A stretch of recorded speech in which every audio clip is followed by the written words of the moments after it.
Engine Operation and Maintenance Training, libre yan, hatid ng Marina Regional Office 11 sa mga lokal na mandaragat at mangingisda sa ginanap na 3-day training. Sa pangunguna ni OIC Regional Director Virvic Paul Erese, katuwangang LGU Davao, matagumpay na naidaos ang 3 araw na training kung saan umikot ito sa iba't ibang lugar sa rehiyon ng Davao City, Sarangani Davao Occidental at Governor Generoso Davao Oriental. Target nito ang mga operator at komersyal na barko. Layunin ng nasabing aktibidad na linangin ang kaalaman ng mga mandaragat at mangingisda kung paano mag-operate at i-maintain ang magandang kondisyon ng kanilang makina at para maging mas ligtas at handa sila sa dagat. Bukod dito, handa ang Marina Regional Office 11 na ipatupad ang MC number DS 2025-03 kung saan nakapaloob dito ang pagsasaligal at pagkuha ng tamang dokumento para sa mga local seafarers, mangingisda at kanilang mga bangka at pagpapalakas sa turismo ng rehiyon. Samantala, lubos naman ang pasasalamat ng mga kalahok sa handog na training ng Marina.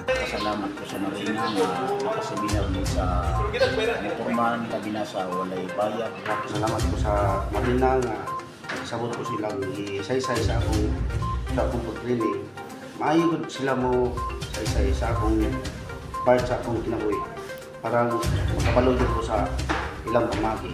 Kinitanan ako salamatan ako sa pagkamarin. Isang patunay na ang libreng training na ito ay hindi lang kaalaman sa makina. Ito ay pagpapatatag ng kabuhayan, kaligtasan at pag-unlad ng mga komunidad sa baybayin. Ako si Levi Miranda para sa Marina DGTV News on Deck.